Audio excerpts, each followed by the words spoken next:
Greetings, Apraxia friends. My name is Ruth Stoeckel, and I've been asked to talk a little bit about Apraxia kids and me. I first got interested in Apraxia as an undergraduate when it was still considered a very controversial diagnosis. When I began working and continued to have an interest, I started to look on the internet, which was becoming much more user-friendly for normal people like us, with listservs and chat rooms and the like, and I ran across a listserv run by Sharon Grutz and Kathy Hennessy, who are two parents of children with Apraxia, wanting to raise awareness about the disorder. In a few years, that listserv transitioned into the Childhood Apraxia of Speech Association of North America, or CASANA, and I became a board member for that organization. Fast forward several years, and now the organization is called Apraxia Kids, which reflects the fact that the reach goes well beyond the North American borders. I've continued to be associated because I think Apraxia Kids has a wonderful mission in trying to educate both parents and professionals and advocate for a partnership between parents and professionals. I was asked to talk a little bit about how my contributions may have made an impact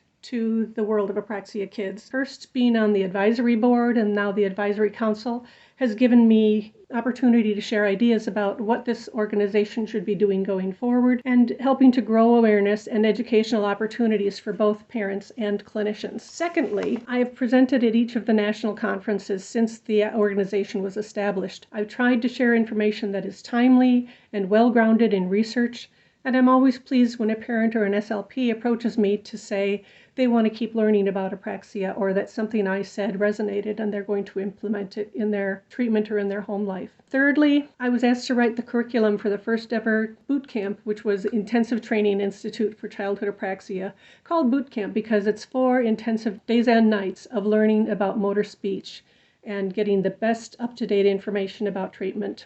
That boot camp is continued through the present time with modifications to the curriculum and different instructors, but it's always been a resource that when we train someone in boot camp, we hope they will become the resource for people with questions about Apraxia in the areas where they live. The participants continue to say that it's a challenging but exhilarating experience, and I'm proud of having been a part of that with the curriculum and as an instructor, and I'm excited to see that it's continuing. My wish going forward for Apraxia Kids is for the organization to continue to grow and develop new ways of reaching people who need it, both parents and professionals, so that children with childhood apraxia of speech can receive timely and appropriate intervention. What is the biggest impact on my life from being involved with Apraxia Kids? Well, I have to say that being able to talk in person and listen in person to the well-known and respected researchers in our field, and even to be a small part of the research that's been going on, has been a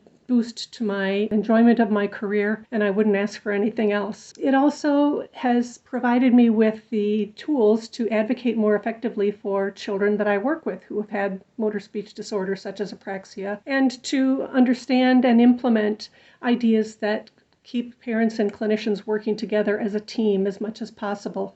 My personal connection to Apraxia is primarily through the first clinical supervisor I had when I started in the school district in Rochester, Minnesota. Kathy Yoss was my supervisor and mentor, and she, with Fred Darley, had written one of the first articles that ever connected the word Apraxia to talking about children. Over the years, I've also had many connections with Mayo Clinic and our Apraxia program there. So my association has primarily been as a provider who is very interested in what this problem is and how we can best treat it. With regard to advice that I would give to parents or SLPs, number one, educate yourself. We now have many resources online. We can look up abstracts for articles on PubMed. So we have a whole world of information available to us. But we also need to be careful about looking at credible resources, which includes Apraxia Kids. The second thing I would say in advice is give yourself grace. That means parents, you don't have to be doing therapy 24/7. You can build small little bits into your life throughout the daily activities, and you can enjoy your child just as they are, with guidance from your SLP. With SLPs, I would say give yourself grace to say, I don't know, when you don't know something, and look for resources, look for mentorship, find ways to improve your skills so that you are providing the best competent and confident services for a child with Apraxia.